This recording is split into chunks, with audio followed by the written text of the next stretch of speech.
always a struggle. Let's get this where I want it.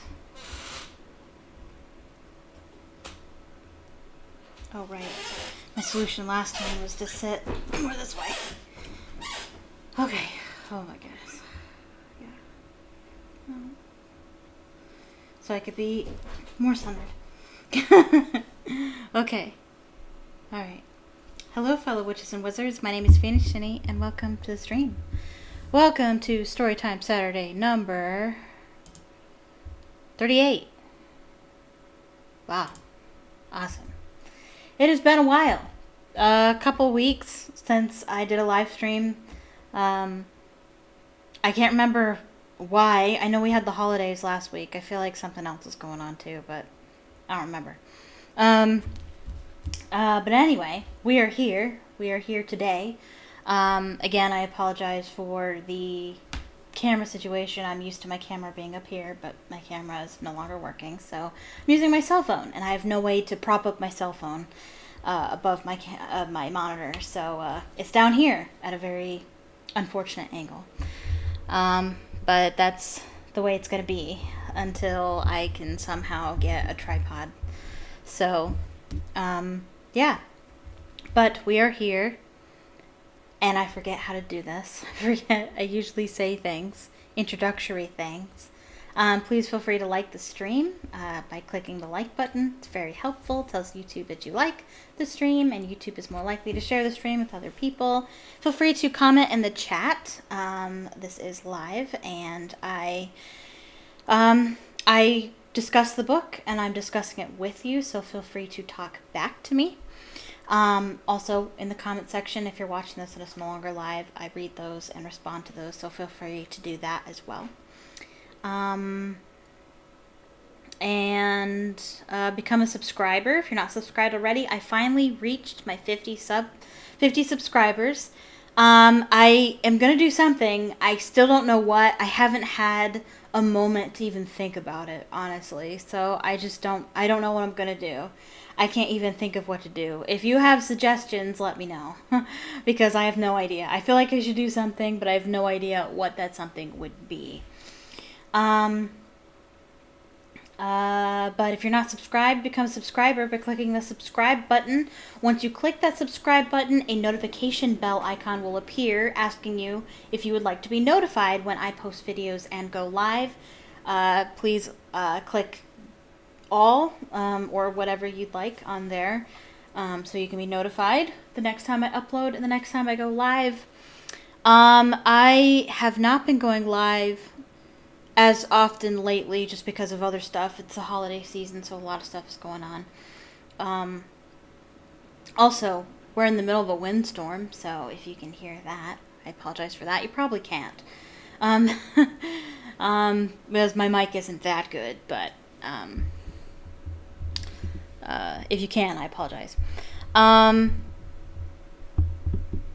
I plan on going live both days next weekend, but we'll see, because I don't actually know what my schedule is going to be until tomorrow, and so I don't actually know.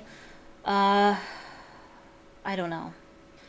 I work every Saturday, and it's really annoying because I'm just pretty convinced that my boss hates me at this point. So, I'm trying to get a Saturday off because I need to go see my parents and do stuff with them, and the holidays are coming up too, so I don't know.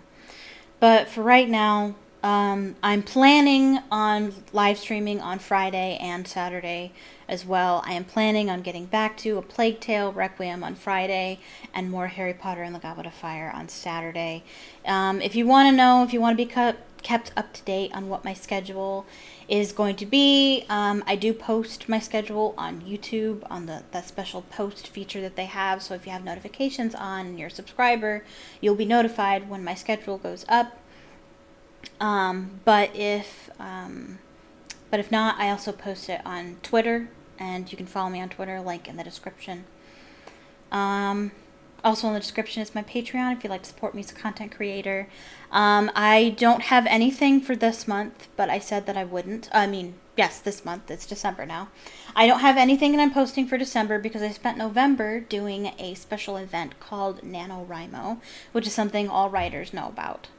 It's NaNoWriMo National N-O Novel Wri W-R-I Writing M-O month.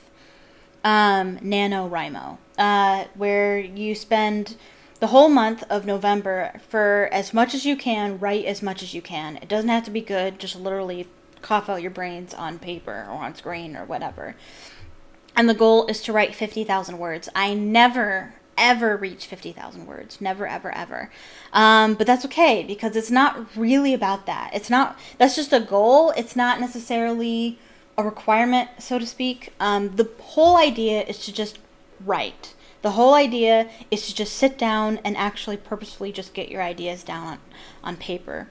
If I do it every year, so if you combine all the times I've done it, I probably would have 50,000 words by now. Because a novel is approximately 50,000 words.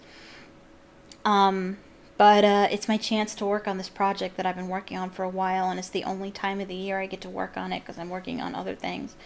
So that's what I've been doing instead of doing Patreon. So there is no Patreon for this month. Those of you who don't know, I'm a writer. So I write on Patreon. I write essays and poetry and short stories and what have you. It's all on there. I have free stuff on there as well. So if you can't afford to become a patron for $4 a month, you can read the free stuff that's on there, including fan fiction. I have some Harry Potter fan fiction on there. And I think I'm going to be writing chapter 2 this month to post next month. So be looking out for that. And then after that, I also have an Instagram and a TikTok. Link in the description. So feel free to follow me there as well. Okay. I'm going to get more comfortable. 1 second. Ugh. Okay, so back to Harry Potter and the Goblet of Fire. Things are really getting interesting now that we are in the middle and we're about to be halfway through the book and halfway through the series, which is crazy. I never imagined that I would be doing YouTube this long.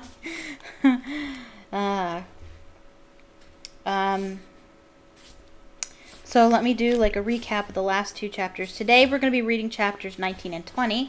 Chapter 19, the Hungarian Horntail, and chapter 20, the First Task. Was it last week? No, it was the week before last week. We read chapters 17 and 18. Can't remember what they were. Chapter 17, the 4 champions. Harry's name just came out of the Goblet of Fire and everybody's freaking out. So it turns out he's going to be going through with the tournament, even though he's underage, and he didn't put his name in the goblet, though almost nobody believes him that he didn't put his name in the Goblet of Fire.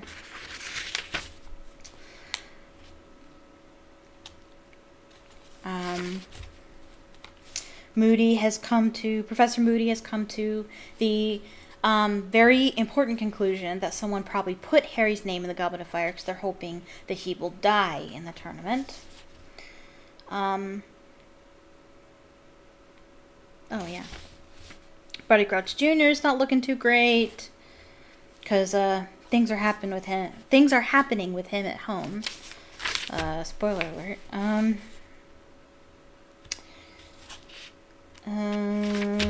Yep, nobody believes him. He's fighting with Ron currently. Ron is being a bumhole right now. Chapter 18, the Weighing of the Wands. Yep, more fighting with Ron.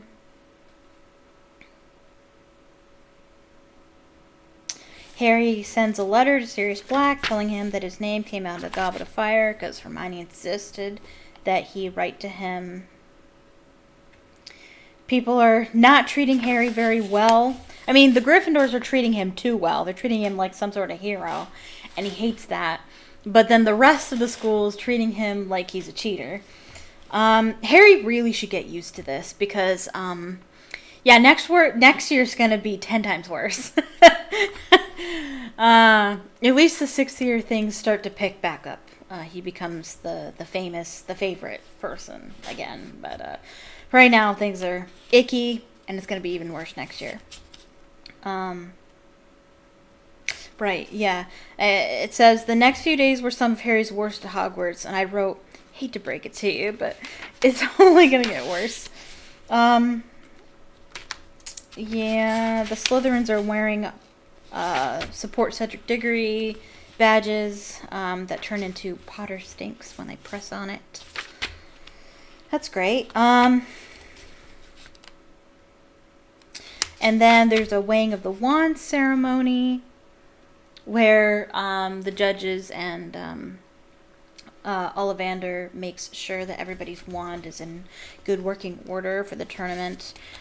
Harry also has an interview with Rita Skeeter that doesn't go very well. She's not a very pleasant person, as we will see soon. Grigorovich is mentioned. That's important for Deathly Hallows. Sirius sends Harry a letter. He wants to talk to him in the common room fireplace on the 22nd of November at, what is it, 2 in the morning or something? Forget. 1 in the morning. My bad. So look forward to that. All right. So we'll begin. Chapter 19, The Hungarian Horntail. The prospect of talking face to face with Sirius was all that sustained Harry over the next fortnight. Fortnight. Fortnight means 14 days, in case you don't know. So he means for the next 2 weeks. The only bright spot on a horizon that had never looked darker. The shock of finding himself school champion had worn off slightly now, and the fear of what was facing him had started to sink in. The first task was drawing steadily nearer. He felt as though it were crouching ahead of him like some horrific monster barring his path. He had never suffered nerves like these. They were way beyond anything he had experienced before a Quidditch match. Not even his last one against Slytherin, which had decided who would win the Quidditch Cup. Harry was finding it hard to think about the future at all. He felt as though his whole life had been leading up to, and would finish with, the first task. Oh, honey, you wish. Admittedly, he didn't see how Sirius was going to make him feel any better about having to perform an unknown piece of difficult and dangerous magic in front of hundreds of people. But the mere sight of a friendly face would be something at the moment. Harry wrote back to Sirius saying that he would be inside the common room fire at the time Sirius had. He would be beside, not inside. Yeah, I thought that sounded weird. He would be beside the common room fire at the time Sirius had suggested, and he and Hermione spent a long time going over plans for forcing any stragglers out of the common room on the night in question. If the worst came to worst, they were going to drop a bag of dung bombs, but they hoped they wouldn't have to resort to that. Filch would skin them alive. If he knows it was you.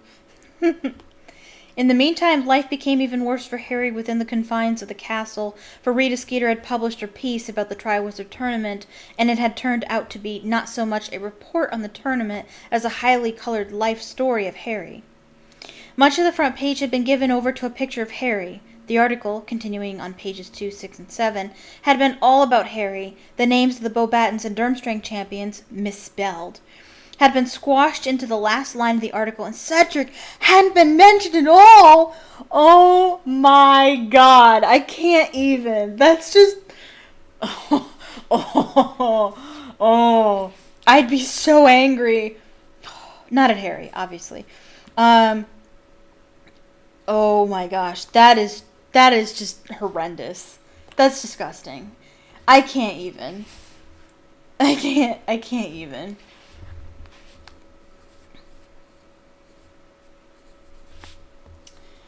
I'm sorry, Cedric.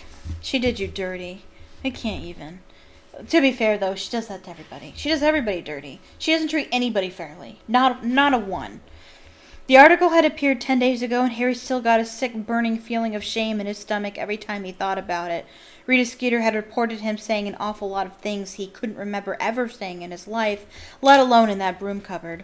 Does Harry ever say something to Cedric? I would go right up to Cedric and be like, I am so sorry. That article is garbage. I didn't say anything in that article, and I'm so sorry you weren't mentioned because you totally deserve to be mentioned, more so than me. That's what I would have said, and I really hope Harry talks to him.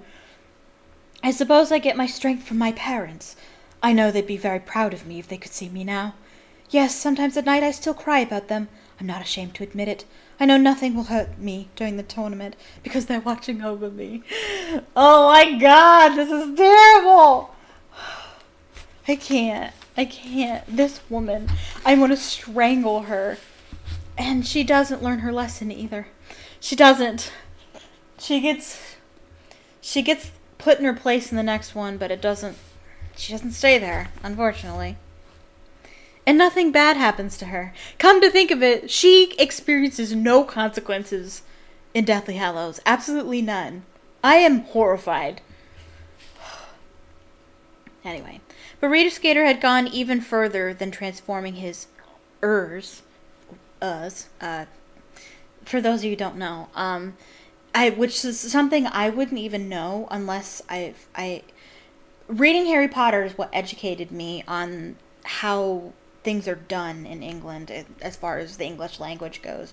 I had no idea that they spelled things differently in England, or that they did English differently at all in England, because I read this when I was a child.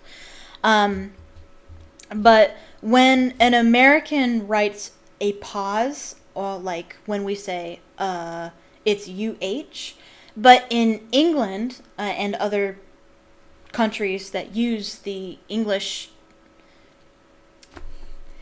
it's American Standard English and English Standard English, British Standard English, I don't know what it is.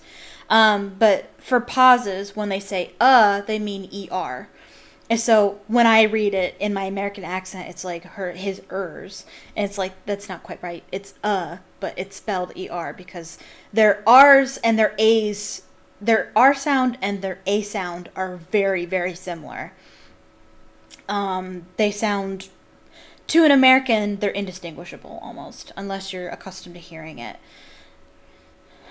That's kind of why when Ron mispronounces Wingardium Leviosa, at least in the book, it's done a little differently in the movie, because in the movie they know that the A sound and the R sound is indistinguishable for people who don't have that accent, who aren't accustomed to that accent in the movie. So they changed what part he said incorrectly. In the book, it was Wingardium Leviosa, although he does say Wingardium incorrectly in the movie. He says Wingardium instead of, it's Wingardium, he says Wingardium, and there's an R in it, but you wouldn't know the difference if he said it and an American heard him say it. They wouldn't hear the difference because it sounds the same. Wingardium and Wingardium, they sound the same. They sound exactly the same if you're an American. I don't know if I'm explaining this well at all. I feel like I'm not. I'm much better writing things. I'm much better with written word than spoken word, so I apologize.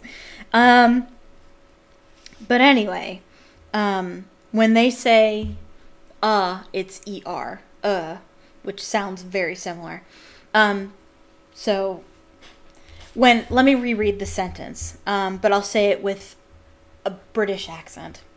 But Rita Skeeter had gone even further than transforming his ers into long, sickly sentences. So it's ER. His as in his pauses, like when he wasn't saying anything. She had interviewed other people about him, too. Oh, no. This is just a nightmare. What? No! What is this? What is this nightmare? What is this nonsense?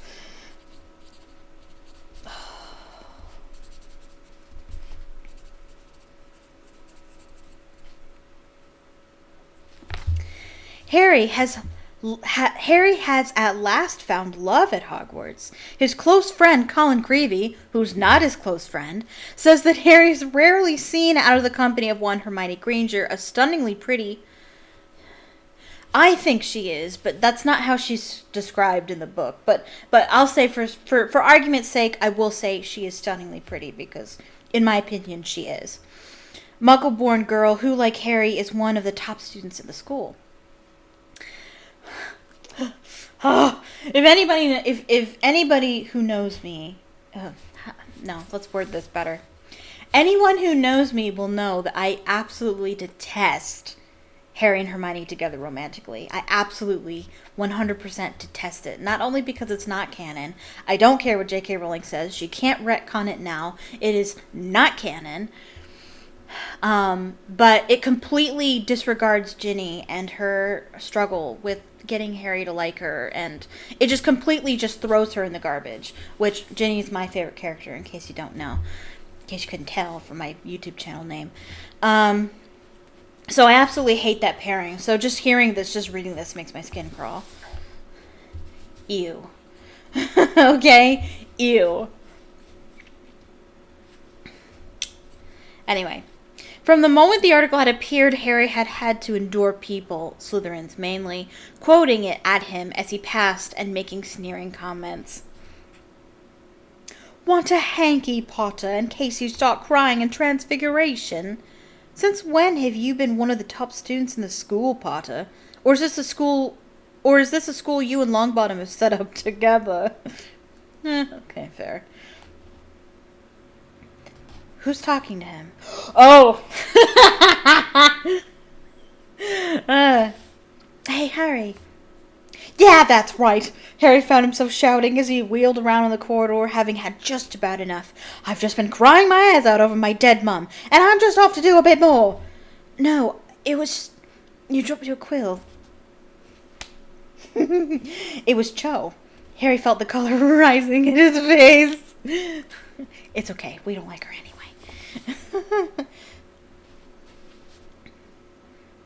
Oh, right.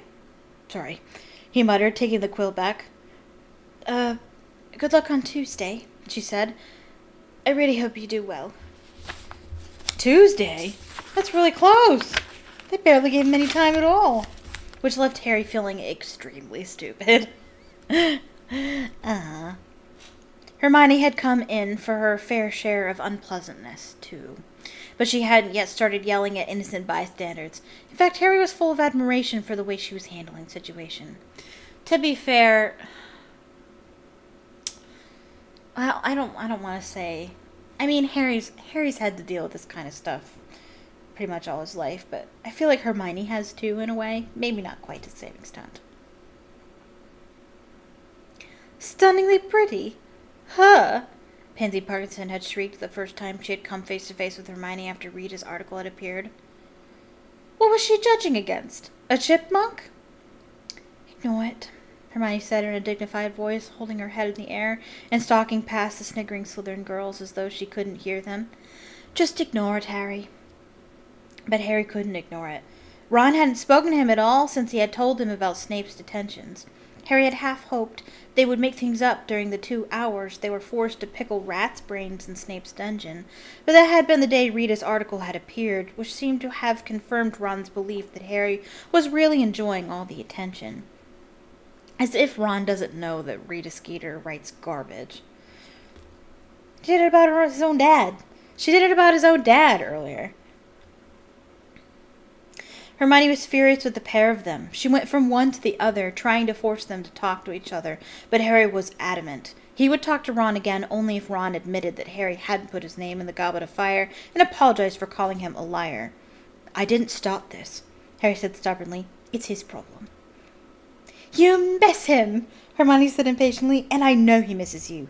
Miss him? Said Harry. I don't miss him. Yes, you do. But this was a downright lie.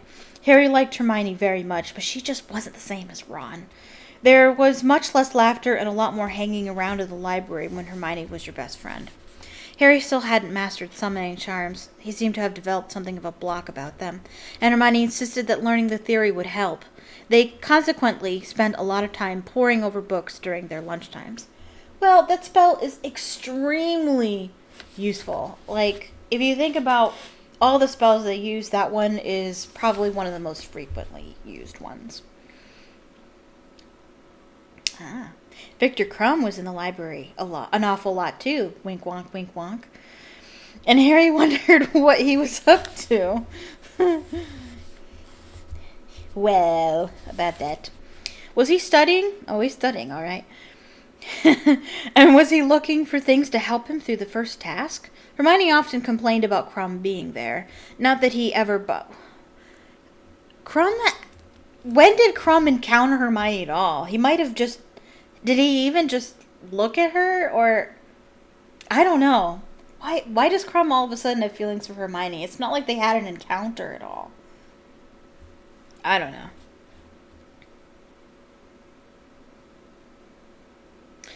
Hermione often complained about Crumb being there, not that he ever bothered them, but because groups of giggling girls often turned up to spy on him from behind bookshelves, and Hermione found the noise distracting. Jeez, don't say it so loud that he can hear you. He's not even good-looking, she muttered angrily, glaring at Crumb's sharp profile. They only like him because he's famous. They wouldn't look twice at him if he couldn't do that wonky feint thing. Wronski feint, said Harry through gritted teeth. Quite apart from liking to get Quidditch terms correct, it caused him another pang to imagine Ron's expression if he could have heard Hermione talking about wonky feints. It is a strange thing, but when you are dreading something and would give anything to slow down time, it has a disobliging habit of speeding up. The days until the first task seemed to slip by as though someone had fixed the clocks to work at double speed. Harry's feeling of barely controlled panic was with him wherever he went, as ever-present as the snide comments about the Daily Prophet article. On the Saturday before the first task, all students in the third year and above were permitted to visit the village of Hogsmeade. Hermione told Harry that it would do him good to get away from the castle for a bit, and Harry didn't need much persuasion.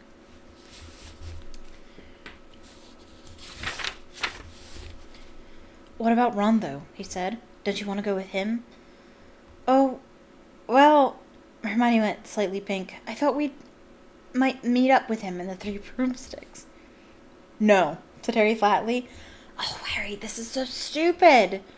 I'll come, but I'm not meeting Ron, and I'm wearing my invisibility cloak. All right, then, Hermione snapped. But I hate talking to you in that cloak. I never know if I'm looking at you or not.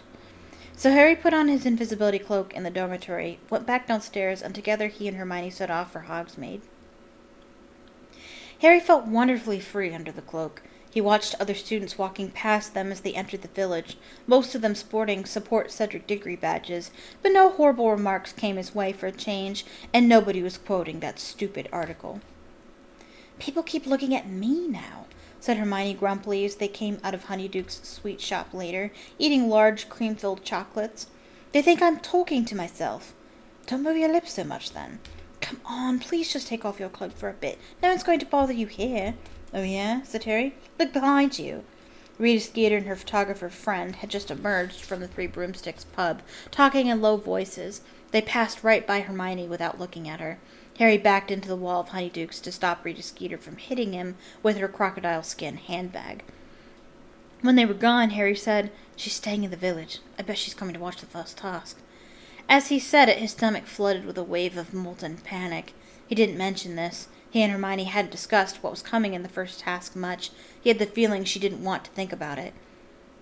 She's gone, said Hermione, looking right through Harry toward the end of the street. Why don't we go and have a butterbeer in the Three Broomsticks? It's a bit cold, isn't it? You don't have to talk to Ron, she added irritably, correctly interpreting his silence.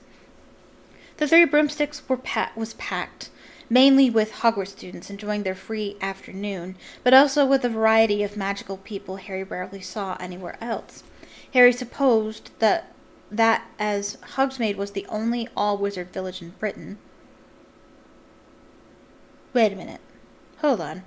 Harry supposed that as Hogsmeade was the only all-wizard village in Britain...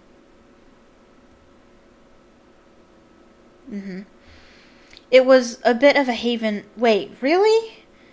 Oh, yeah. No, that makes sense. I was like, there's gotta be others. I was like, what about Godric Hollow? But Godric Hollow has muggles in it. That's why the memorial of Harry and his parents are disguised, and that's why his house is disguised. Um, that's the only. Oh, really?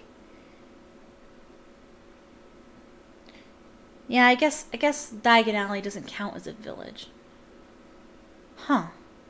I feel like there should be more. Hmm.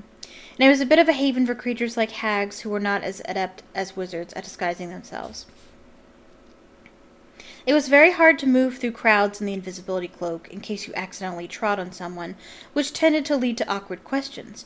Harry edged slowly toward a spare table in the corner while Hermione went to buy drinks. On his way through the pub, Harry spotted Ron, who was sitting with Fred, George, and Lee Jordan. Resisting the urge to give Ron a good hard poke in the back of the head, he finally reached the table and sat down at it. Hermione joined him a moment later and slipped him a butterbeer under his cloak. I look like such an idiot sitting here on my own, she muttered. Lucky I brought something to do. Yeah. And she pulled out a notebook in which she had been keeping a record of SPEW members. Harry saw his and Ron's names at the top of the very short list. It seemed a long time ago that they had sat making up those predictions together, and Hermione had turned up and appointed them secretary and treasurer. You know, maybe I should try and get some of the villages involved in SPEW, Hermione said thoughtfully, looking around the pub. Yeah, right, said Harry. He took a swig of butterbeer under his cloak. Hermione, when are you going to give up on this spew stuff? Never! She calms down a bit. But not for a while. When house elves have decent wages and working conditions, she hissed back. You know, I'm starting to think it's time for more direct action. I wonder how you get into the school kitchens. No idea. Ask Fred and George, said Harry. Hermione lapsed into thoughtful silence while Harry drank his butterbeer, watching the people in the pub. All of them looked cheerful and relaxed. Ernie Macmillan and Hannah Abbott were swapping chocolate frog cards at a nearby table, both of them supporting support Cedric Diggory badges on their cloaks. Right over by the door, he saw Cho and a large group of her Ravenclaw friends. She wasn't wearing a Cedric badge, though. This shook up Harry very slightly. They're not dating yet. What wouldn't he have given to be one of those people sitting around laughing and talking with nothing to worry about but homework? He imagined how it would have felt to be here if his name hadn't come out of the Goblet of Fire. He wouldn't be wearing the invisibility cloak for one thing. Ron would be sitting with him. The three of them would probably be happily imagining what deadly dangerous task the school champions would be facing on Tuesday. He'd have been really looking forward to it, watching them do whatever it was, cheering on Cedric with everyone else, safe in a seat at the back of the stands. He wondered how the other champions were feeling. Every time he had seen Cedric lately, he had been surrounded by admirers and looking nervous but excited. Harry glimpsed Fleur Delacour from time to time in the corridors. She looked exactly as she always did, haughty and unruffled. And Crumb just sat in the library, poring over books. Harry thought of Sirius, and the tight, tense knot in his chest seemed to ease slightly. He would be speaking to him in just over 12 hours, for tonight was the night they were meeting at the common room fire, assuming nothing went wrong, as everything else had done lately. Look, it's Hagrid, said Hermione. The back of Hagrid's enormous shaggy head, he had mercifully abandoned his bunches, emerged over the crowd. Harry wondered why he hadn't spotted him at once, as Hagrid was so large, but standing up carefully he saw that Hagrid had been leaning low, talking to Professor Moody. Hagrid had his usual enormous tankard in front of him, but Moody was drinking from his hip flask. Madame Rosmerta, the pretty landlady, didn't seem to think much of this. She was looking askance at Moody as she collected glasses from tables around them. Perhaps she thought it was an insult to her mulled mead, but Harry knew better. Huh? Didn't seem to think much of this. She was looking... Okay. What does askance mean?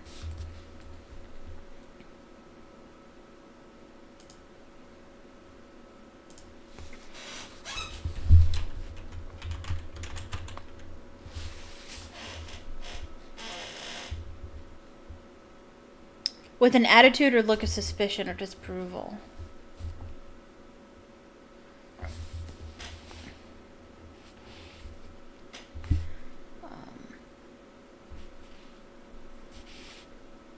It's an adverb, apparently.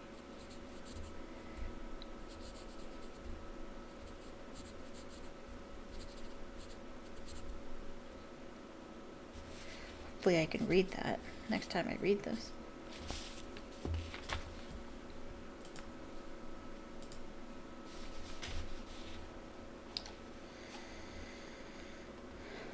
Malfoy. Moody had told them all during their last Defense Against the Dark Arts lesson that he preferred to prepare his own food and drink at all times, as it was so easy for dark wizards to poison an unattended cup. Good advice. As Harry watched, he saw Hagrid and Moody get up to leave. He waved, then remembered that Hagrid couldn't see him. Moody, however, paused, his magical eye in the corner. Oh yes, Moody can see through the cloak! I forgot about that! Moody, however, paused, his magical eye in the corner where Harry was standing. He tapped Hagrid in the small of the back, being unable to reach his shoulder, muttered something to him, and then the pair of them made their way back across the pub toward Harry and Hermione's table. "All right, Hermione," said Hagrid loudly. "Hello," said Hermione, smiling back. Moody limped around the table and bent down. Harry thought he was reading the SPEW notebook until he muttered, "Nice cloak, Potter." Harry stared at him in amazement. The large chunk missing from Moody's nose was particularly obvious at a few inches' distance. Moody grinned. Can you? Yeah, I can see through invisibility cloaks," Moody said quietly, "and it's come in useful at times, I can tell you." Hagrid was beaming down at Harry, too. Harry knew Hagrid couldn't see him, but Moody had obviously told Hagrid he was there. Hagrid now bent down on the pretext of reading the SPW notebook as well, and said in a whisper so low that only Harry could hear it, "Harry, meet me tonight at midnight at me cabin. Wear that cloak." Straightening up, Hagrid said loudly, "Nice to see you, Hermione," winked and departed. Moody followed him. "Why does Hagrid want me to meet him at midnight?" Harry said, very surprised. "Does he?" said Hermione, looking startled. "I wonder what he's up to." "I don't know whether you should go, Harry." She looked nervously around and hissed, "It might make you late for Sirius." It was true that going down to Hagrid's at midnight would mean cutting his meeting with Sirius very fine indeed. Hermione suggested sending Hedwig down to Hagrid's to tell him he couldn't go, always assuming she would consent to take the note, of course. Harry, however, thought it better just to be quick at whatever Hagrid wanted him for. He was very curious to know what this might be. Hagrid had never asked Harry to visit him so late at night. At 11:30 that evening, Harry, who had pretended to go up to bed early, pulled the invisibility cloak back over himself and crept back downstairs through the common room. Quite a few people were still in there. The Creevy brothers had managed to get hold of a stack of Support Cedric Diggory badges and were trying to bewitch them to make them say Support Harry Potter instead. So far, however, all they had managed to do was get the badges stuck on Potter Stinks. Harry crept past them to the portrait hole and waited for a minute or so, keeping an eye on his watch. Then Hermione opened the fat lady for him from outside, as they had planned. He slipped past her with a whispered "thanks" and set off through the castle. The grounds were very dark. Harry walked down the lawn toward the light shining in Hagrid's cabin. The inside of the enormous Beauxbaton's carriage was also lit up. Harry could hear Madame Maxime talking inside it as he knocked on Hagrid's front door. "You there, Harry?" Hagrid whispered, opening the door and looking around. "Yeah," said Harry, slipping inside the cabin and pulling the cloak down off his head. "What's up?" "Got something to show you," said Hagrid. There was an air of an enormous excitement about Hagrid. He was wearing a flower that resembled an oversized artichoke in his buttonhole. It looked as though he had abandoned the use of axle grease, but he had certainly attempted to comb its hair. Harry could see the comb's broken teeth tangled in it. "What are you showing me?" Harry said warily, wondering if the Scroots had laid eggs, or Hagrid had managed to buy another giant three-headed dog off a stranger in a pub. "Come with me. Keep quiet, and keep yourself covered with that cloak," said Hagrid. "We won't take Fang. He won't like it." "Listen, Hagrid, I can't stay long. I've got to be back up at the castle by 1 o'clock. But Hagrid wasn't listening. He was opening the cabin door and striding off into the night. Harry hurried to follow, and found, to his great surprise, that Hagrid was leading him to the Beauxbaton's carriage. "Hagrid, what—" "Shh," said Hagrid, and he knocked 3 times on the door bearing the crossed golden wands. Madame Maxime opened it. She was wearing a silk shawl wrapped around her massive shoulders. She smiled when she saw Hagrid. "Ah, Hagrid, is it time?" Bonk sewer. It literally says bong sewer, but I know what he's saying. He's saying bonsoir in his broken Hagrid way. Bonsoir means good evening in French. Bonsoir, said Hagrid, beaming at her, and holding out a hand to help her down the golden steps. Madame Maxime closed the door behind her. Hagrid offered her his arm, and they set off around the edge of the paddock containing Madame Maxime's giant winged horses, with Harry, totally bewildered, running to keep up with them. Had Hagrid wanted to show Madame Maxime? He could see her any old time he wanted. She wasn't exactly hard to miss. But it seemed that Madame Maxime was in for the same treat as Harry, because after a while she said playfully, "Where is it you are taking me, Hagrid?" "You'll enjoy this," said Hagrid gruffly. "Worth seeing, trust me. Only, don't go telling anyone I showed you, right? You're not supposed to know." "Of course not," said Madame Maxime, fluttering her long black eyelashes. And still they walked, Harry getting more and more irritated as he jogged along in their wake, checking his watch every now and then. Hagrid had some harebrained scheme in hand, which might make him miss Sirius. If they didn't get there soon, he was going to turn around, go straight back to the castle, and leave Hagrid to enjoy his moonlit stroll with Madame Maxime. But then, when they had walked so far around the perimeter of the forest till the castle and the lake were out of sight, Harry heard something. Men were shouting up ahead. Then came a deafening, ear-splitting roar. Hagrid led Madame Maxime around a clump of trees and came to a halt. Harry hurried up alongside them. For a split second he thought he was seeing bonfires and men darting around them, and then his mouth fell open. Dragons. 4 fully grown, enormous, vicious-looking dragons were rearing onto their hind legs inside an enclosed fence with thick planks of wood, roaring and snorting. Torrents of fire were shooting into the dark sky from their open, fanged mouths 50 feet above the ground on their outstretched necks. There was a silvery blue one with long pointed horns, snapping and snarling at the wizards on the ground, a smooth-scaled green one, which was writhing and stamping with all its might, a red one with an odd fringe of fine gold spikes around its face, which was shooting mushroom-shaped fire clouds into the air, and a gigantic black one, more lizard-like than the others, which was nearest to them.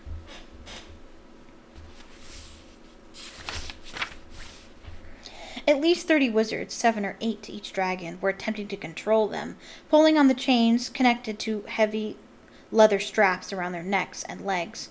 Mesmerized, Harry looked up, high above him, and saw the eyes of the black dragon, with vertical pupils like a cat's, bulging with either fear or rage, he couldn't tell which.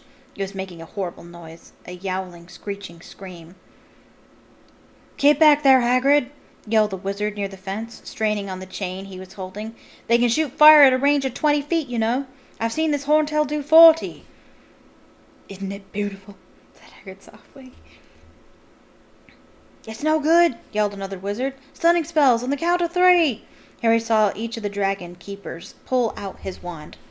"Stupefy!" they shouted in unison, and the stunning spells shot into the darkness like fiery rockets, bursting in showers of stars on the dragon's scaly hides. Harry watched the dragon nearest to them teeter dangerously on its back legs, its jaws stretched wide in a silent howl.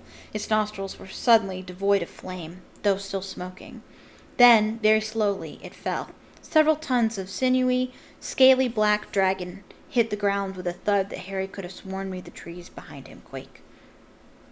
The dragon keepers lowered their wands and walked forward to their fallen charges, each of which was the size of a small hill. They hurried to tighten the chains and fasten them securely to iron pegs, which they forced deep into the ground with their wands. "Want a closer look?" Hagrid asked Madame Maxime excitedly. The pair of them moved right up to the fence, and Harry followed. The wizard, who had warned Hagrid not to come any closer, turned, and Harry realized who it was. Charlie Weasley. "All right, Hagrid," he panted, coming over to talk. "This should be okay now. We put them out with a sleeping draught on the way here. Thought it might be better for them to wake up in the dark and the quiet. But, like you saw, they weren't happy. Not happy at all." "What breed you got here, Charlie?" said Hagrid, gazing at the closest dragon, the black one, with something close to reverence. Its eyes were still just open. Harry could see a strip of gleaming yellow beneath its wrinkled black eyelid. "This is a Hungarian Horntail," said Charlie. "That's a common Welsh green over there, the smaller one. A Swedish short snout, that blue-grey, and a Chinese fireball. That's the red. Charlie looked around. Madame Maxime was strolling around the edge of the enclosure, gazing at the stunned dragons. I didn't know you were bringing her, Hagrid, Charlie said, frowning. The champions are supposed to know what's coming. She's bound to tell her student, isn't she? No, of course not. She'd never do that. Just thought she'd like to see him, shrugged Hagrid, still gazing enraptured at the dragons. Really romantic date, Hagrid, said Charlie, shaking his head. 4, said Hagrid. So it's 1 for each of the champions, is it? What have they got to do? Fight him? Just get past them, I think. 'Cause to fight them, I think, would be kind of cruel, said Charlie. We'll be on hand if it gets nasty. Extinguishing spells at the ready. They wanted nesting mothers. I don't know why. But I tell you this, I don't envy the one who gets the horntail. Vicious thing. Its back end's as dangerous as its front. Look. Charlie pointed toward the horntail's tail, and Harry saw long, bronze-colored spikes protruding along it every few inches. 5 of Charlie's fellow keepers staggered up to the horntail at that moment, carrying a clutch of huge granite-gray eggs between them and a blanket. They placed them carefully at the horntail's side. Hagrid let out a moan of longing. Oh, no, you don't, Hagrid. Keep him away. I've got them counted, Hagrid, said Charlie sternly. Then he said, How's Harry? Fine, said Hagrid. He was still gazing at the eggs. Just hope he's still fine after he's faced this lot, said Charlie grimly, looking out over the dragon's enclosure. I didn't dare tell Mum what he's got to do for the first task. She's already having kittens about him. Charlie imitated his mother's anxious voice. How could they let him enter that tournament? He's much too young. I thought they were all safe. I thought there was going to be an age limit. She was in floods after that Daily Prophet article about him. He still cries about his parents. Oh, bless him, I never knew. Harry had enough. Trusting to the fact that Hagrid wouldn't miss him, with the attractions of 4 dragons and Madame Maxime to occupy him, he turned silently and began to walk away, back to the castle. I like the movie better. This is one of those moments where I like the movie better. Just because I just think it's funny, the exchange between Harry and Madame Maxime, and Harry looking on and being disgusted. There's that. But also where Harry's like, Harry finds out that Ron was there and Ron knew about them and Ron didn't say anything and he's all offended. I just think that that's better. More interesting, more dynamic.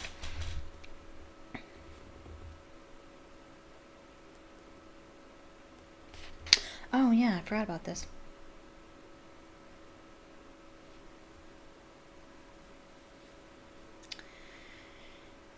He didn't know whether he was glad he'd seen what was coming or not. Perhaps this way was better.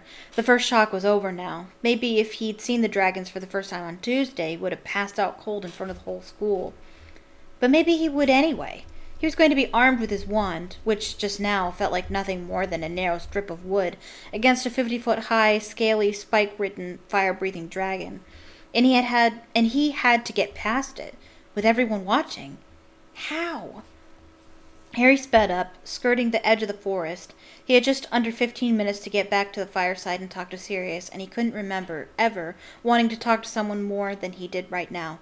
When, without warning, he ran into something very solid. Harry fell backward, his glasses askew, clutching his cloak around him. A voice nearby said, Ouch! Who's there? Harry hastily checked that the cloak was covering him and lay very still, staring up at the dark outline of the wizard he hit. He recognized the goatee. It was Karkaroff.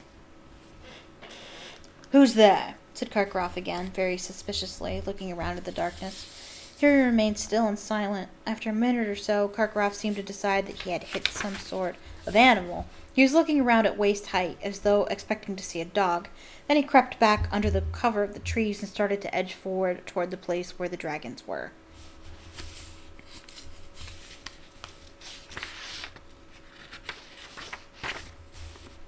Very slowly and very carefully, Harry got to his feet and set off again as fast as he could without making too much noise, hurrying through the darkness back toward Hogwarts.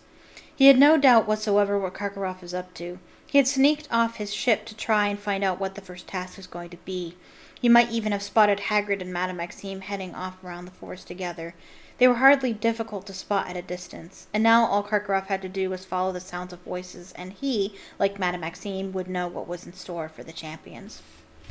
By the looks of it, the only champion who would be facing the unknown on Tuesday was Cedric. Harry reached the castle, slipped in through the front doors, and began to climb the marble stairs. He was very out of breath, but he didn't dare slow down. He had less than 5 minutes to go to get up to the fire.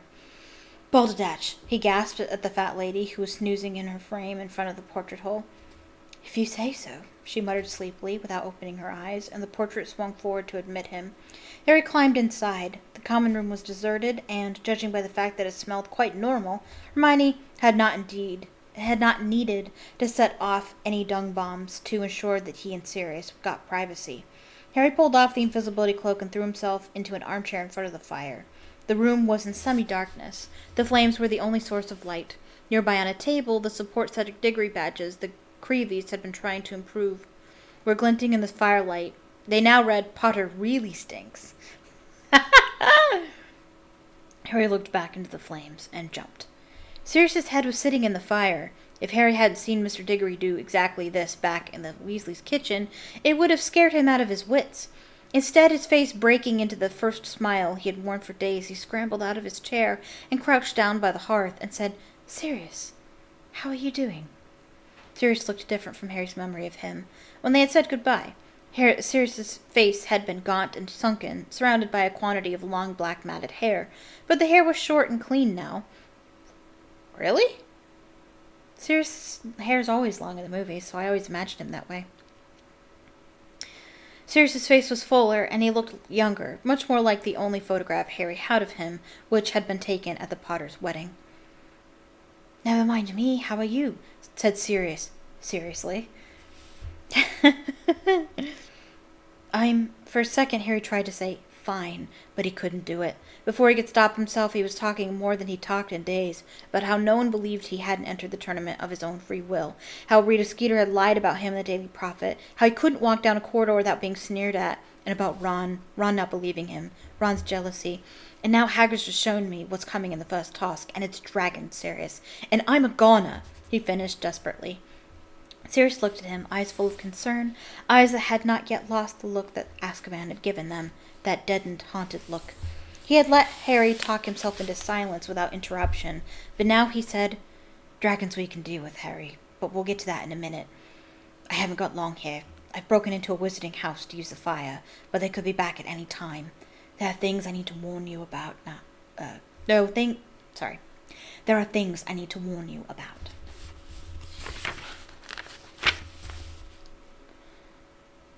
"What?" said Harry, feeling his spirits slip a further few inches. "Surely there could be nothing worse than dragons coming."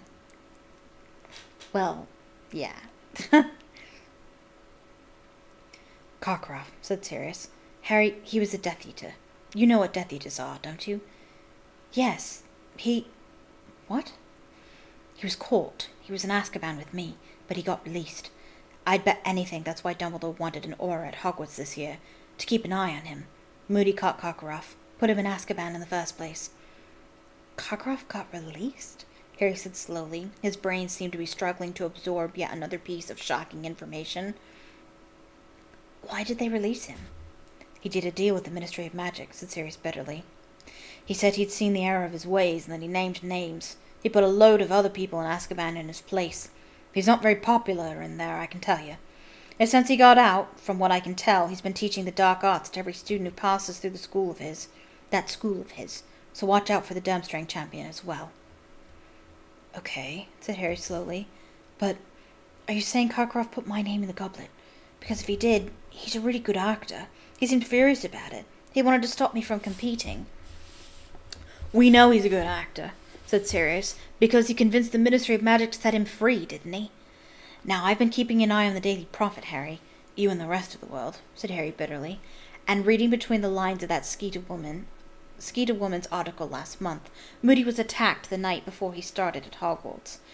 Yes, I know she says it was another false alarm, Sirius said hastily, seeing Harry about to speak. But I don't think so, somehow. I think someone tried to stop him from getting to Hogwarts. Almost. He caught up on the fact that it wasn't a false alarm, so we got that. So he's almost got it. I think someone knew their job would be a lot more difficult with him around, and no one's going to look into it too closely. Mad Eye's heard intruders a bit too often. But that doesn't mean he can't still spot the real thing. Moody was the best Auror the Ministry ever had. So, what are you saying? Said Harry slowly. Cockcroft's trying to kill me? But why? Sirius hesitated. I've been hearing some very strange things, he said slowly. The Death Eaters seem to be a bit more active than usual lately. They showed themselves at the Quidditch World Cup, didn't they? Someone set off the Dark Mark. And then, did you hear about the Ministry of Magic witch who's gone missing? Bertha Jorkins, said Harry. Exactly. She disappeared in Albania, and that's definitely where Voldemort was rumoured to be last. And she would have known the Triwizard Tournament was coming up, wouldn't she? Yeah, but that's not very likely she'd have walked straight into Voldemort, is it? Said Harry. Listen, I knew Bertha Jorkins, said Sirius grimly. She was at Hogwarts when I was, a few years above your dad and me. And she was an idiot. Very nosy, but no brains, none at all. It's not a good combination, Harry. I'd say she'd be very easy to lure into a trap. So Voldemort could have found out about the tournament, said Harry. Is that what you mean? You think Cockcroft might be on his orders? Might be here on his orders? I don't know, said Sirius slowly. I just don't know. Cockcroft doesn't strike me as the type who'd go back to Voldemort unless he knew Voldemort was powerful enough to protect him. But whoever put your name in that goblet did it for a reason, and I can't help thinking the tournament would be a very good way to attack you and make it look like an accident. Looks like a really good plan from where I'm standing, said Harry, grinning bleakly. They'll just have to stand back and let the dragons do their stuff. Right. These dragons, said Sirius, speaking very quickly now. There's a way, Harry. Don't be tempted to try a stunning spell. Dragons are strong and too powerfully magical to be knocked out by a single stunner. You need about half a dozen wizards at a time to overcome a dragon. Yeah, I know, I just saw, said Harry. But you can do it alone, said Sirius. There's a way, and a simple spell's all you need. But Harry held up a hand to silence him, his heart suddenly pounding as though it would burst. He could hear footsteps coming down the spiral staircase behind him. Go, he hissed at Sirius. Go, there's someone coming.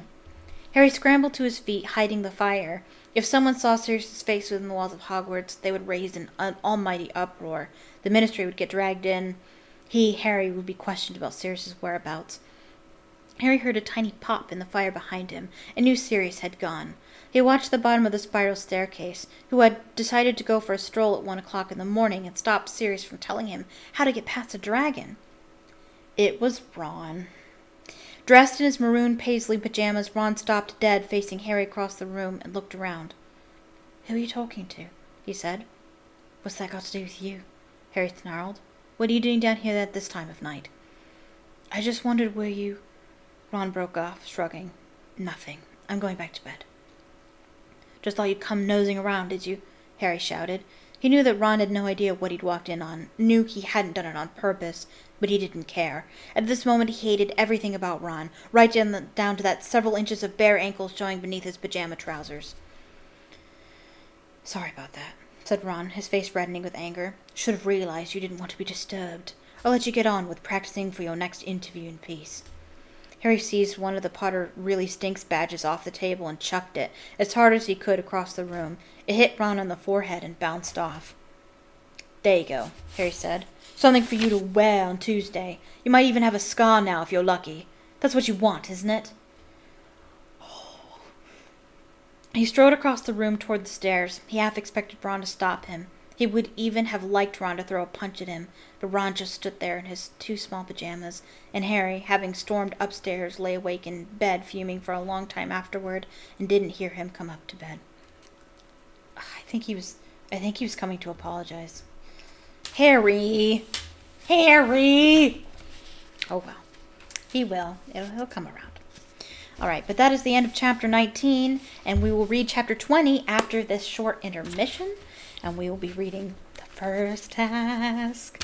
Very exciting. And we are now officially halfway in this book. It's kind of hard to see, but we're officially halfway, which means we are officially halfway through the series. Oh, yay. It's exciting. It's so exciting. All right. But I will have my 15-minute intermission. I hope you are enjoying the stream. Feel free to talk in the chat or in the comment section down below. Click the like button and become a subscriber if you're not subscribed already. Turn on notifications so we can notify the next time I go live, the next time I upload. I will be going live next weekend on Friday and Saturday. If you want to know what time, follow me on Twitter, link in the description. Also in the description is my Patreon if you'd like to support me as a content creator, or if you'd like to read my writing. I have free stuff on there as well, so check it out. I also have a TikTok and an Instagram link in the description. And I will be right back. Alright, and we're back.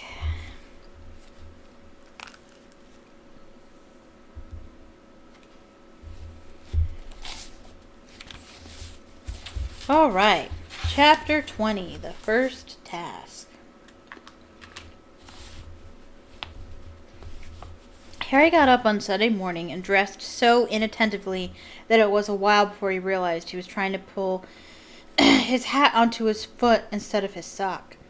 When he'd finally got all his clothes on the right parts of his body, he hurried off to find Hermione, locating her at the Gryffindor table in the Great Hall where she was eating breakfast with Ginny. Feeling too queasy to eat, Harry waited until Hermione had swallowed her last spoonful of porridge, then dragged her out onto the grounds. There he told her all about the dragons and about everything Sirius had said while they took another long walk around the lake. Alarmed as she was by Sirius's warnings about Karkaroff, Hermione still thought that the dragons were the more pressing problem. I can understand that.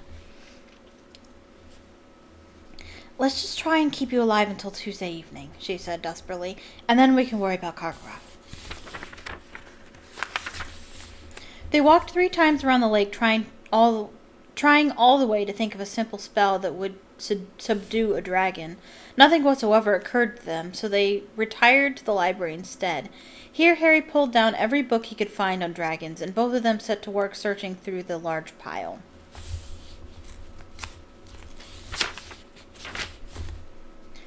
Talon clipping by Chomps, treating scale rot. This is no good. This is for nutters like Hagrid who want to keep them healthy.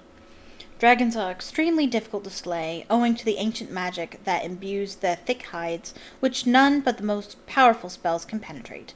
But Sirius said a simple one would do it. "Let's try some simple spellbooks then," said Harry, throwing aside men who love dragons too much. He returned to the table with a pile of spellbooks, set them down, and began to flick through each in turn. Hermione whispered nonstop at his elbow. "Well, they are switching spells, but what's the point of switching it, unless you swap its fangs for wine gums or something that would make it less dangerous? The trouble is, like that book said, not much is going to get through a dragon's hide. I'd say transfigure it, or something that big, you really haven't got I'd say transfigure it, but something that big, you really haven't got a hope. I doubt even Professor McGonagall, unless he's supposed to put the spell on yourself. Maybe to give yourself extra powers? But they're not simple spells. I mean, we haven't done any of those in class. I only know about them because I've been doing OWL practice papers." "Hermione," Harry said through gritted teeth, "will you shut up for a bit, please? I'm trying to concentrate." But all that happened when Hermione fell silent was that Harry's brain filled with a sort of blank buzzing, which didn't seem to allow room for concentration. He stared hopelessly down in the index of basic hexes for the busy and vexed, instant scalping, but dragons had no hair, pepper breath, that would probably increase the dragon's firepower, horn tongue, just what he needed to give it an extra weapon. "Oh no, he's back again. Why can't he read on his stupid ship?" said Hermione irritably as Victor Crumb slouched in, cast a surly look over the pair of them, and settled himself in a distant corner of the pile of books. "Come on, Harry, we'll go back to the common room. His fan club will be here in a moment, twittering away." And sure enough, as they left the library, a gang of girls tiptoed past them, one of them wearing a Bulgaria scarf tied around her waist. Harry barely slept that night. When he awoke on Monday morning, he seriously considered for the first time ever just running away from Hogwarts. That's it, Harry. Run from your problems. But as he looked around the great hall at breakfast time and thought about what leaving the castle would mean, he knew he couldn't do it. It was the only place he had ever been happy. Well, he supposed it must have been happy with his parents too, but he couldn't remember that. Somehow, the knowledge that he would rather be here and facing a dragon than back at Privet Drive with Dudley was good to know. It made him feel slightly calmer. He finished his bacon with difficulty. His throat wasn't working too well, and as he and Hermione got up, he saw Cedric Diggory leaving the Hufflepuff table. Cedric still didn't know about the dragons. The only champion who didn't, if Harry was right in thinking that Maxime and Karkaroff would have told Fleur and Crumb. Hermione, I'll see you in the greenhouses, Harry said, coming to his decision as he watched Cedric leaving the hall. Come on, I'll catch you up. Harry, you'll be late. The bell's about to ring. I'll catch you up, okay? By the time Harry reached the bottom of the marble staircase, Cedric was at the top. He was with a load of sixth-year friends. Harry didn't want to talk to Cedric in front of them. They were among those who had been quoting Rita Skeeter's article at him every time he went near them. He followed Cedric at a distance and saw that he was heading toward the Charms corridor. This gave Harry an idea. Pausing at a distance from them, he pulled out his wand and took careful aim. Defendo. Cedric's bag split. What a jerk. Harry, I don't think that was necessary. Parchment, quills, and books spilled out of it onto the floor. Several bottles of ink smashed. Don't bother, said Cedric in an exasperated voice as his friends bent down to help him. Tell Flitwick I'm coming. Go on. This was exactly what Harry had been hoping for. He slipped his wand back into his robes, waited until Cedric's friends had disappeared into their classroom, and hurried up the corridor, which was now empty of everyone but himself and Cedric.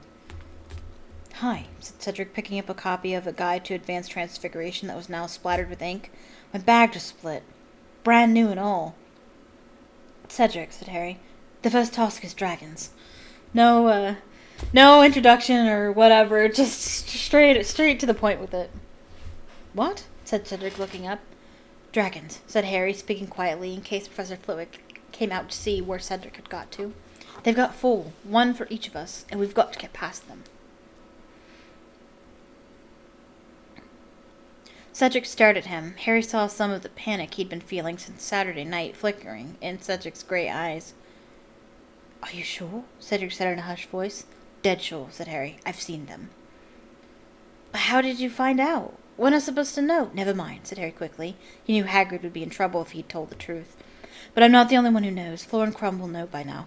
Maxime and Karkaroff both saw the dragons too. Cedric straightened up, his arms full of inky quills, parchment, and books, his ripped bag dangling off one shoulder. He stared at Harry, and there was a puzzled, almost suspicious look in his eyes. Why are you telling me? He asked. Harry looked at him in disbelief. Because I'm a decent person. He was sure Cedric wouldn't have asked that if he had seen the dragons himself. Harry wouldn't have let his worst enemy face those monsters unprepared. Well, perhaps Malfoy or Snape. It's just fair, isn't it? He said to Cedric. We all know now. We're on an even footing, aren't we? Cedric was still looking at him in a slightly suspicious way when Harry heard a familiar clunking noise behind him. He turned around and saw Mad-Eye Moody emerging from a nearby classroom. Come with me, Potter, he growled. Diggory, off you go. Harry stared apprehensively at Moody. Had he overheard them? Professor, I'm supposed to be in herbology. Never mind that, Potter. In my office, please. Harry followed him, wondering what was going to happen to him now. What if Moody wanted to know how he found out about the dragons? What if Moody got to Dumbledore and tell on Hagrid and just turn Harry into a ferret? Well, it might be easier to get past a dragon if he were a ferret, Harry thought dully. He'd be smaller, much less easy to see from a height of 50 feet. He followed Moody into his office. Moody closed the door behind him and turned to look at Harry, his magical eye fixed upon him as well as the normal one. That was a very decent thing you just did, Potter, Moody said quietly. Harry didn't know what to say. That wasn't the reaction he had expected at all. Sit down, said Moody, and Harry sat, looking around. He had visited this office under 2 of its previous occupants. In Professor Lockhart's day, the walls had been plastered with beaming, winking pictures of Professor Lockhart himself. When Lupin had lived here, you were more likely to come across a specimen of some fascinating new dark creature he had procured for them to study in class. Now, however, the office was full of a number of exceptionally odd objects that Harry supposed Moody had used in the days when he had been an Auror. On his desk stood what looked like a large, cracked glass spinning top. Harry recognized it at once as a sneakoscope, because he owned one himself, though it was much smaller than Moody's. In the corner on a small table stood an object that looked something like an extra squiggly golden television aerial. It was humming silently. Humming slightly. What appeared to be a mirror hung opposite Harry on the wall, but it was not reflecting the room. Shadowy figures were moving around inside it, none of them clearly in focus. I have a sneakoscope, too, myself, as well. They're one of the things you could get. I don't know if I got it myself or it was a gift. But it's it's a Harry Potter merchandise you can get. There was a time when you could get it at Universal Studios, but you can't anymore. They weren't there last time I'd been there. Like my dark detectors, do you? Said Moody, who was watching Harry closely. What's that? Harry asked, pointing at the squiggly golden aerial. Secrecy sensor. Vibrates when it detects concealment and lies. No use here, of course. Too much interference. Students in every direction lying about why they haven't done their homework. Been humming ever since I got here. It sure has. It sure has. Oh my god. When you know, you know.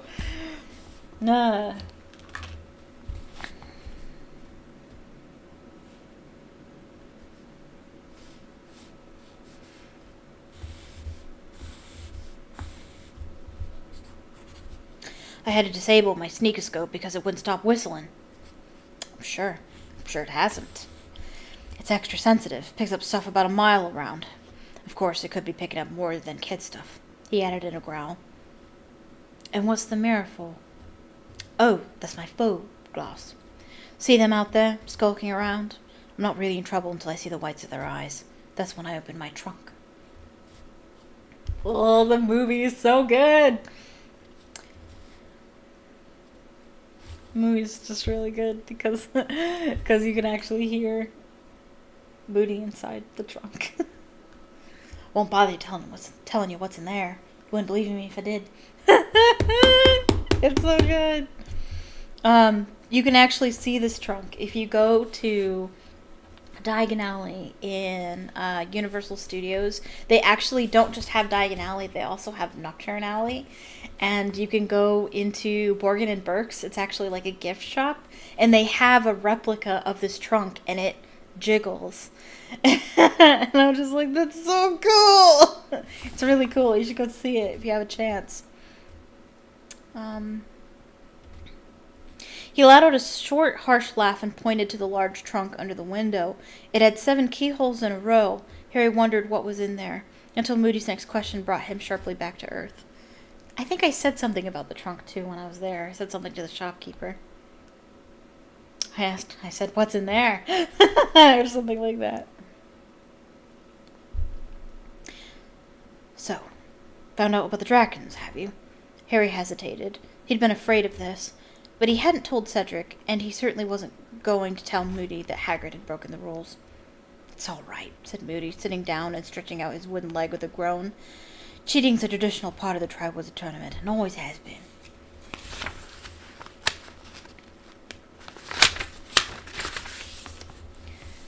I didn't cheat, said Harry sharply. It was a sort of accident that I found it. Moody grinned. I wasn't accusing you, laddie. I've been telling Dumbledore from the start he can have us. He could be as high-minded as he likes, but you can bet old Karkaroff and Maxime won't be. They'll have told their champions everything they can. They want to win. They want to beat Dumbledore. They'd like to prove he's only human. Well, we'll see that soon enough. Moody gave another harsh laugh, and his magical eyes swiveled around so fast it made Harry feel queasy to watch it. So, got any ideas how you're going to get past your dragon yet? Said Moody. No, said Harry. Well, I'm not going to tell you, said Moody gruffly. I don't show favoritism, me. I'm just going to give you some good general advice. And the best bit is, play to your strengths. I haven't got any, said Harry before he could stop himself. Excuse me, growled Moody. You've got strengths if I say you've got them. Think now. What are you best at?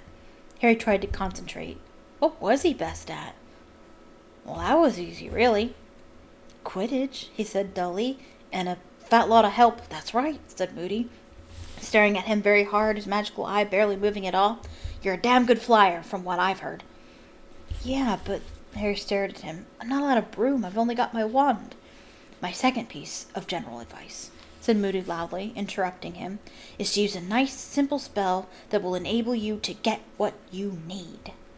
Harry looked at him blankly. What did he need? He already knows. He wants to tell Harry, but he doesn't want to be that obvious, because Dumbledore would get suspicious of him. Come on, boy, whispered Moody. Put them together. It's not that difficult. And it clicked. He was best at flying. He needed to pass the dragon in the air. For that, he needed his firebolt. And for his firebolt, he needed Hermione, Harry whispered, when he had sped into the greenhouses 3 minutes later, uttering a hurried apology to Professor Sprout as he passed her. Hermione, I need you to help me. What do you think I've been trying to do, Harry?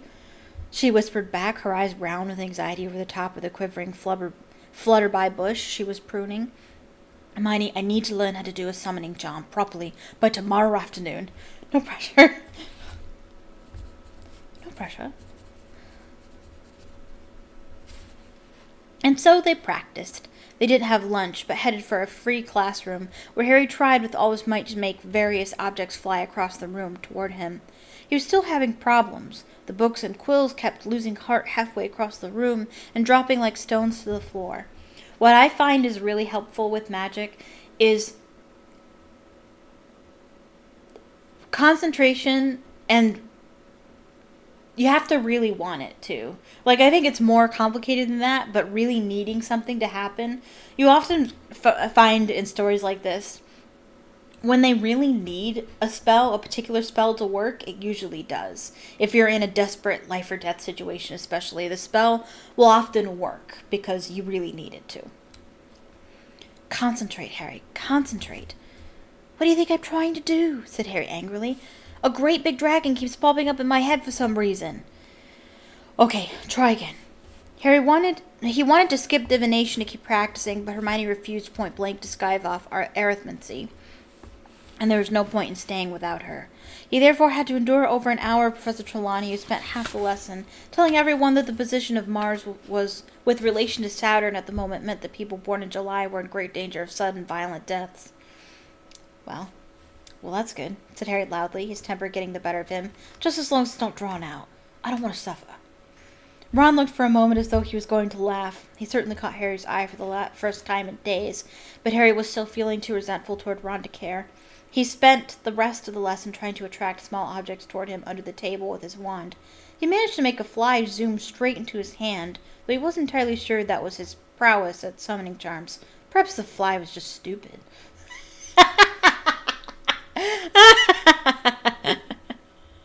Stupid fly! He forced down some dinner after divination, then returned to the empty classroom with Hermione, using the... I'm still laughing at my previous joke. I'm going to write it down. That's always what I think of when they say stupefy. I always think, stupid fly. He forced down some dinner after divination, then returned to the empty classroom with Hermione, using the invisibility cloak to avoid the teachers. They kept practicing until past midnight. They would have stayed longer, but Peeves turned up, and pretending to think that Harry wanted things thrown at him, started chucking chairs across the room. Harry and Hermione left in a hurry before the noise attracted Filch, and went back to the Gryffindor common room, which was now mercifully empty. At 2 o'clock in the morning, Harry stood near the fireplace, surrounded by heaps of objects, books, quills, several upturned chairs, an old set of gobstones, and Neville's toad, Trevor. Only in the last hour had Harry really got the hang of the summoning charm. That's better, Harry. That's loads better, Hermione said, looking exhausted but very pleased. But he's going to be super far away from his firebolt. Ugh, I'd be so nervous if I was him. Um, Well, now we know what to do next time I can't manage a spell, Harry said, throwing a rune dictionary back to Hermione so he could try again. Threaten me with a dragon. Right. He raised his wand once more. Accio Dictionary. The heavy book soared out of Hermione's hand, flew across the room, and Harry caught it. Harry, I really think you've got it, said Hermione delightedly. Just as long as it works tomorrow, Harry said. The firebolt's going to be much farther away than the stuff in here. It's going to be in the castle, and I'm going to be out here. I'm going to be out there on the grounds. That doesn't matter, said Hermione firmly. Just as long as you're concentrating really, really hard on it, it'll come. Harry, we'd better get some sleep. You're going to need it. Harry had been focusing so hard on learning the summoning charm that evening that some of his blind panic had left him. He returned in full measure, however, on the following morning. The atmosphere in the school was one of great tension and excitement. Lessons were to stop at midday, giving all the students time to get down to the dragon's enclosure, though of course they didn't know what they would find there. Harry felt oddly separate from everyone around him, whether they were wishing him good luck or hissing, "We'll have a box of tissues ready, Potter," as he passed. It was a state of nervousness so advanced that he wondered whether he might have just lost his head when they tried to lead him out to his dragon and start trying to curse everyone in sight. Time was behaving in a more peculiar fashion than ever, rushing past in great dollops, so that one moment he seemed to be sitting down in his first lesson, History of Magic, and the next walking into lunch, and then where had the morning gone? The last of the dragon-free hours. Professor McGonagall was hurrying over to him in the great hall. Lots of people were watching. Potter, the champions have come down onto the grounds now. You have to get ready for your first task. Okay, said Harry, standing up, his fork falling onto his plate with a clatter. Good luck, Harry, Hermione whispered. You'll be fine. Yeah, said Harry in a voice that was most unlike his own. He left the great hall with Professor McGonagall. She didn't seem herself either. In fact, she looked nearly as anxious as Hermione. As she walked him down the stone steps and out onto the cold November afternoon, she put her hand on his shoulder. She's worried about him, too. Now don't panic, she said. Just keep a cool head. We've got wizards standing by to control the situation if it gets out of hand. The main thing is just to do your best, and nobody will think any the worse of you. Are you all right?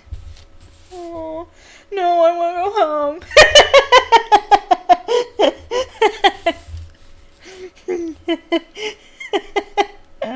That's what I would have said, probably. Yes, Harry heard himself say. Yes, I'm fine. She was leading him toward the place where the dragons were, around the edge of the forest. But when they approached the clump of trees behind which the enclosure would be clearly visible, Harry saw that a tent had been erected, its entrance facing them, screening the dragons from view. You're to go in here with the other champions, said Professor McGonagall in a rather shaky sort of voice, and wait for your turn, Potter. Mr. Bagman isn't there. He'll be telling you the procedure. Good luck. Thanks, said Harry in a flat, distant voice. She left him at the entrance of the tent. Harry went inside. Fleur Delacour was sitting in a corner on a low wooden stool. She didn't look nearly as composed as usual, but rather pale and clammy. Victor Crumb looked even sullier than usual, which Harry supposed was his way of showing nerves. Cedric was pacing up and down. When Harry entered, Cedric gave him a small smile, which Harry returned, feeling the muscles in his face working rather hard, as though they had forgotten how to do it. Harry, good-o, said Bagman happily, looking around at him. Come in, make yourself at home. Bagman looked somehow like a slightly overblown cartoon character standing amid all the pale-faced champions. He was wearing his old wasp robes again. Well, now we're all here. Time to fill you in, said Bagman brightly. When the audience is assembled, I'm going to be offering each of you this bag. He held up a small sack of purple silk and shook it at them, from which you will each select a small model of the thing you're about to face. There are different varieties, you see, and I have to tell you something else too. Ah, yes, your task is to collect the golden egg. Harry glanced around. Cedric had nodded once to show that he understood Bagman's words, and then started pacing around the tent again. He looked slightly green. Fleur Delacour and Crumb hadn't reacted at all. Perhaps they thought they might be sick if they opened their mouths. That was certainly how Harry felt. But they at least had volunteered for this. Very good point. And in no time at all, hundreds upon hundreds of pairs of feet could be heard passing the tent, their owners talking excitedly, laughing, joking. Harry felt as separate from the crowd as though they were a different species. And then, it seemed like about a second later to Harry, Bagman was opening the neck of the purple silk sack. "Ladies first," he said, offering it to Flora Delacour. She put a shaking hand inside the bag and drew out a tiny, perfect model of a dragon. A Welsh green. It had the number 2 around its neck, and Harry knew by the fact that Flora showed no sign of surprise, but rather a determined resignation, that he had been right. Madame Maxime had told her what was coming. The same held true for Crumb. He pulled out the scarlet Chinese fireball that had a number 3 around its neck. He didn't even blink, just sat back down and stared at the ground. Cedric put his hand into the bag, and out came the bluish-gray Swedish short snout, the number 1 tied around its neck. Knowing what was left, of course this is the one he gets. Harry put his hand into the silk bag and pulled out the Hungarian Horntail and the number 4. It stretched its wings as he looked down at it and bared its minuscule fangs. "Well, there you are," said Bagman. "You have each pulled out the dragon you will face, and the numbers refer to the order in which you are to take on the dragons. Do you see? Now I'm going to have to leave you in a moment, because I'm commentating. Mr. Diggory, you're first. Just go out into the enclosure when you hear a whistle, all right? Now, Harry, could I have a quick word? Outside." I forget what this is. Yes, said Harry blankly, and he got up and went out of the tent with Bagman, who walked him a short distance away into the trees, and then turned to him with a fatherly expression on his face. "You feeling all right, Harry? Anything I can get you?" "What?" said Harry. No, nothing." "Got a plan?" said Bagman, lowering his voice conspiratorially. "Because I don't mind sharing a few pointers, if you'd like them. You know, I mean," Bagman continued, lowering his voice still further, "you're the underdog here, Harry. Anything I can do to help?" I'm pretty sure he's bet on Harry. I'm pretty sure this is some gambling thing. "No," said Harry, so quickly he knew he had sounded rude. "No, I know what I'm going to do, thanks." "Nobody would know, Harry," said Bagman, winking at him. "No, I'm fine," said Harry, wondering why he kept telling people this, and wondering whether he had ever been less fine. "I've got a plan worked out. A whistle had blown somewhere." "Good Lord, I've got to run," said Bagman in alarm, and he hurried off. Harry walked back to the tent and saw Cedric emerging from it, greener than ever. Harry tried to wish him luck as he walked past, but all that came out of his mouth was a sort of hoarse grunt.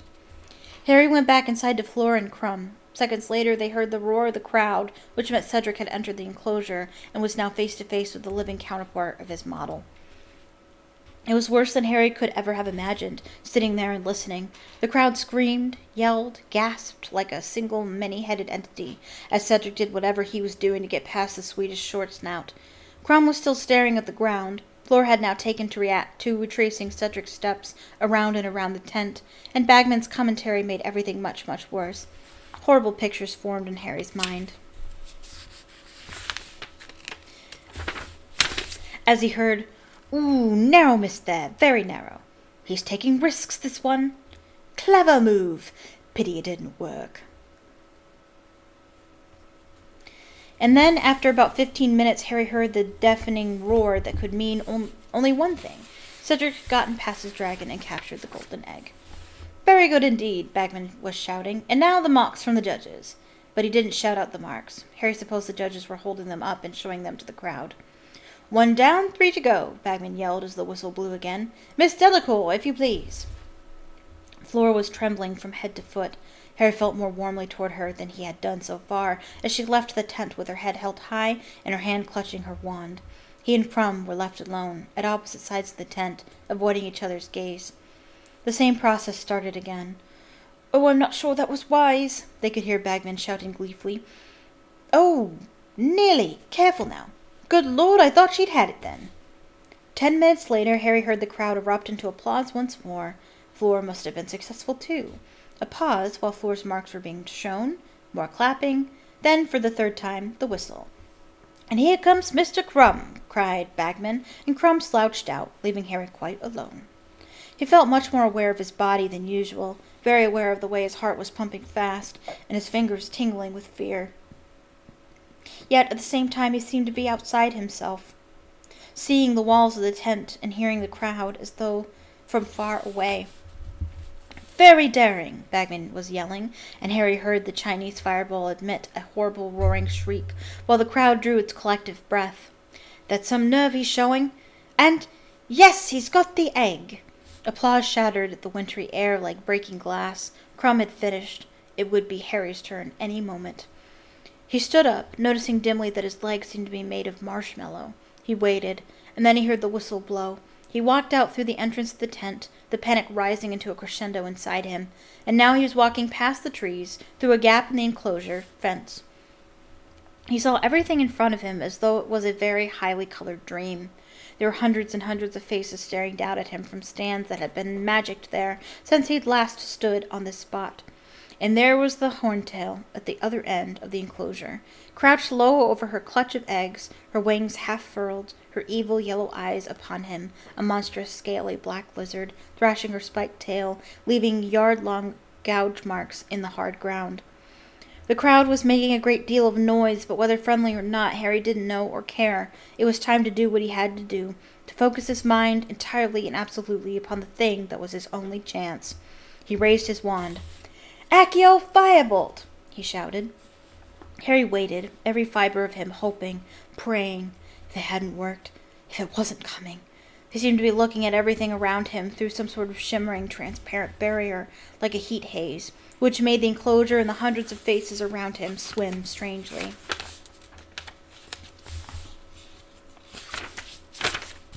And then he heard it, speeding through the air behind him. He turned and saw his firebolt hurtling toward him around the edge of the woods, soaring into the enclosure, and stopping dead in midair beside him, waiting for him to mount.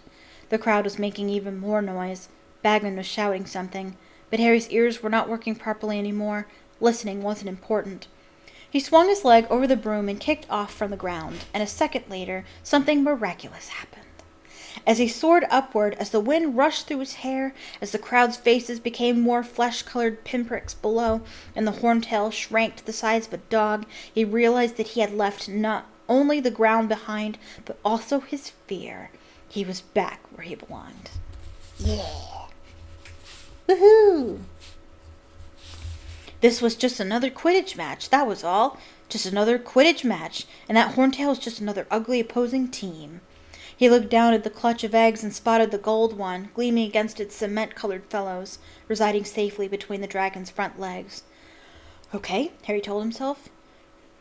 Diversionary tactics. Let's go. He dived. The Horntail's head followed him. He knew what it was going to do and pulled out of the dive just in time. A jet of fire had been released exactly where he would have been had he not swerved away. But Harry didn't care. That was no more than dodging a bludger. "Great Scott, he can fly!" "He sure can," yelled Bagman at the crowd as the crowd shrieked and gasped. "Are you watching this, Mr. Crumb?" Harry soared higher in a circle. The Horntail was still following his progress, its head revolving on its long neck. If he kept this up, it would be nicely dizzy, but better not push it too long, or it would be breathing fire again. Harry plummeted just as the Horntail opened its mouth, but this time he was less lucky. He missed the flames, but the tail came whipping up to meet him instead, and as he swerved to the left, one of the long spikes grazed his shoulder, ripping his robes. He could feel it stinging. He could hear screaming and groans from the crowd, but the cut didn't seem to be deep. Now he zoomed around the back of the Horntail, and a possibility occurred to him. The Horntail didn't seem to want to take off. She was too protective of her eggs. Though she writhed and twisted, furling and unfurling her wings, and keeping those fearsome yellow eyes on Harry, she was afraid to move too far from them. But he had to persuade her to do it, or he'd never get near them. The trick was to do it carefully, gradually. He began to fly, first this way, then the other, not near enough to make her breathe fire to stave him off, but still posing a sufficient threat to ensure she kept her eyes on him. Her head swayed this way and that, watching him out of those vertical pupils, her fangs bared. He flew higher. The Horntail's head rose with him, his neck now stretched to its fullest extent, still swaying like a snake before its charmer. Harry rose a few more feet, and she let out a roar of exasperation. He was like a fly to her, a fly she was longing to swat. Her tail thrashed again, but he was too high to reach now. She shot fire into the air, which he dodged. Her jaws opened wide.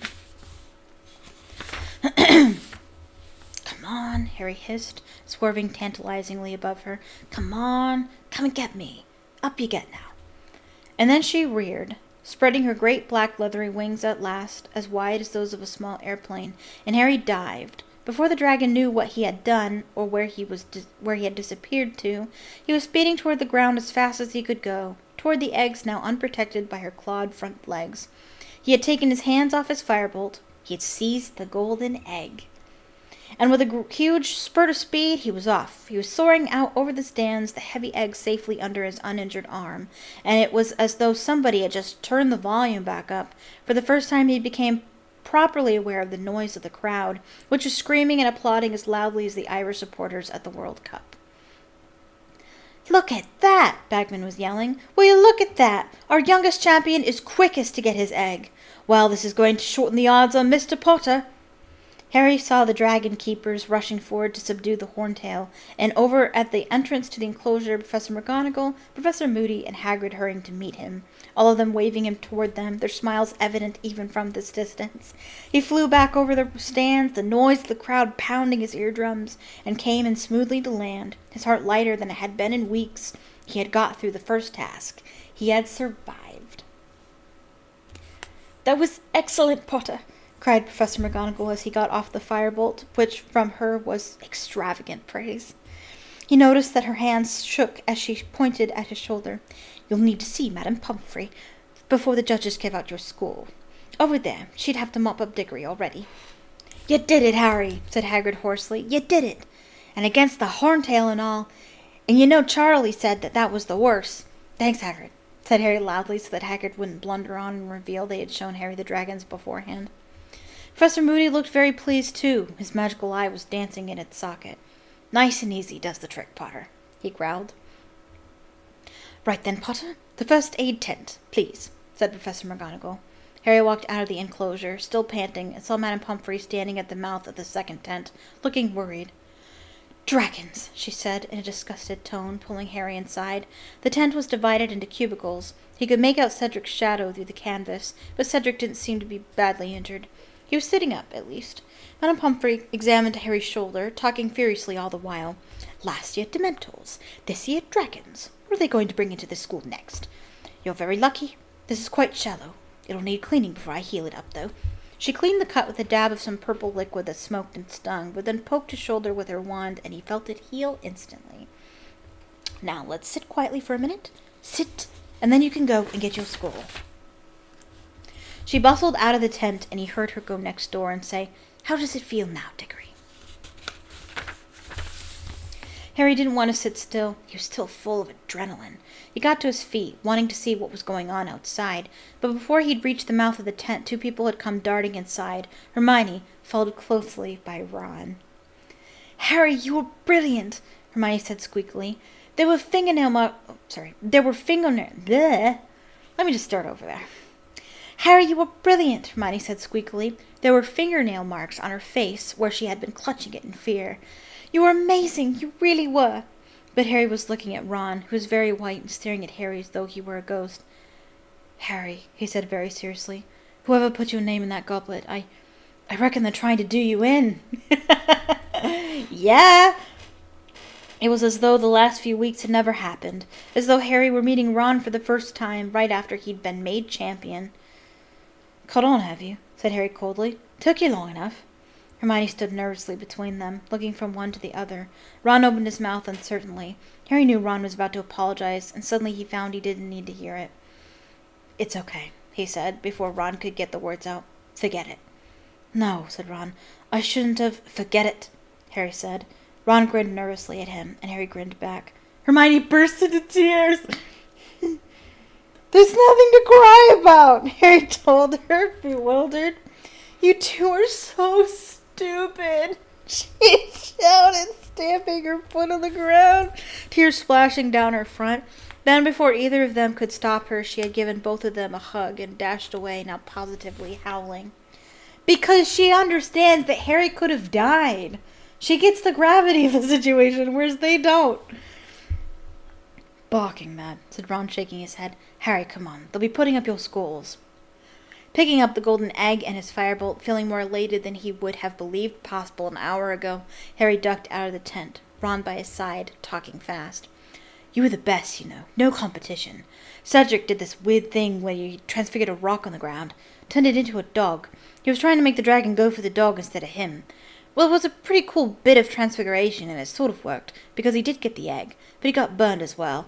The dragon changed his mind halfway through and decided it would rather have him than the Labrador. He only just got away. And that floor girl tried this sort of charm. I think she was trying to put it into a trance. Well, that kind of worked too. It went all sleepy, but then it snored, and this great jet of flame shot out, and her skirt caught fire. She put it out with a bit of water out of her wand. And Crumb, you won't believe this, but he didn't even think of flying. It was probably the best after you, though. Hit it with some sort of spell right in the eye. Only thing is, it went trampling around in agony and squashed half the real eggs. They took marks off for that. He wasn't supposed to do any damage to them. Ron drew breath as he and Harry reached the edge of the enclosure. Now that the Horntail had been taken away, Harry could see where the 5 judges were sitting, right at the other end, in raised seats draped in gold. It's marks out of 10 from each one, Ron said, and Harry squinted up the field, saw the first judge, Madame Maxime, raise her wand in the air, what looked like a long silver ribbon shot out of it, which twisted itself into a large figure 8. Why would the other judges be generous at all to champions that weren't their own? I feel like the head of the schools shouldn't be judges. Not bad, said Ron as the crowd applauded. I suppose she took marks off for your shoulder. Mr. Crouch came next. He shot a number 9 into the air. Looks good, Ron yelled, thumping Harry on the back. Next, Dumbledore. He put up a 9. The crowd is cheering harder than ever. Ludo Bagman. 10. He's definitely gambling on this kid. That has gotta be. That's just shady. 10, said Harry in disbelief. But I got hurt. What's he playing at? Harry, don't complain, Ron yelled excitedly. And now Cockcroft raised his wand. He paused for a moment, and then a number shot out of his wand, too. 4. What? Ron bellowed furiously. 4? You lousy, biased scumbag. You gave Crumb 10. But Harry didn't care. He wouldn't have cared if Cockcroft had given him 0. Ron's indignation on his behalf was worth about 100 points to him. He didn't tell Ron this, of course, but his heart felt lighter than air as he turned to leave the enclosure. And it wasn't just Ron. Those weren't only Gryffindors cheering in the crowd. When it had come to it, when they had seen what he was facing, most of the school had been on his side as well as Cedric's. He didn't care about the Slytherins. He could stand whatever they threw at him now. You're tied in first place, Harry. You and Crumb, said Charlie Weasley, hurrying to meet them as they set off back toward the school. Listen, I've got to run. I've got to go and send Mum an owl. I swore I'd tell her what happened. But that was unbelievable. Oh, yeah, and they told me to tell you you've got to hang around for a few more minutes. Bagman was a word, back in the champion's tent. Ron said he would wait, so Harry re-entered the tent, which somehow looked quite different now, friendly and welcoming. He thought back to how he'd felt while dodging the Horntail and compared it to the long wait before he'd walked out to face it. There was no comparison. The wait had been immeasurably worse. Do you ever experience that, where you're dreading something really bad and the wait is a lot worse than the actual event? Fleur, Cedric, and Crumb all came in together. One side of Cedric's face was covered in a thick orange paste, which was presumably mending his burn. He grinned at Harry when he saw him. Good one, Harry. And you, said Harry, grinning back. Well done, all of you, said Ludo Bagman, bouncing into the tent and looking as pleased as though he personally had just got past a dragon. Now, just a quick few words. You've got a nice long break before the second task, which will take place at 9:30 on the morning of February the 24th. But we're giving you something to think about in the meantime. If you look down at those golden eggs you're all holding, you will see that they open. See the hinges there? You need to solve the clue inside the egg, because it will tell you what the second task is, and enable you to prepare for it. All clear? Sure? Well, off you go then. Harry left the tent, rejoined Ron, and they started to walk back around the edge of the forest, talking hard. Harry wanted to hear what the other champions had done in more detail. Then, as they rounded the clump of trees behind which Harry had first heard the dragon's roar, a witch leapt out from behind them. Oh, no. Oh, no. It was Rita Skeeter. She was wearing acid green robes today. The quickcoat's quill in her hand blended perfectly against them. "Congratulations, Harry," she said, beaming at him. "I wonder if you could give me a quick word. How you felt facing that dragon? How you feel now about the fairness of the scoring?" "Yeah, you can have a word," said Harry savagely. "Good boy." And he set off back to the castle with Ron. Yay! Oh, yay, happiness. And that is the end of chapter 20. And next time we will read chapter 21, The House Elf Liberation Front. 21 and 22 is my second favorite chapter of the book. Chapter 22, The Unexpected Task. Second favorite? Probably second favorite. I have a couple of favorite chapters in this book. Yes, all very exciting. Well, I hope you enjoyed that. Thank you so much for watching. Please feel free to leave a comment in the comment section down below. And leave a like on the video as well. It's really, really helpful. And if you're not subscribed and you'd like to be a subscriber, click the subscribe button and turn on notifications once you do that, so you can be notified the next time I go live, the next time I upload. I will be going live again next weekend. If you want to know when, follow me on Twitter, link in the description. Also in the description is my Patreon, if you'd like to support me as a content creator, or if you'd like to read my writing. I also have free stuff on there, so feel free to peruse the free stuff if you can't afford to become a patron. Because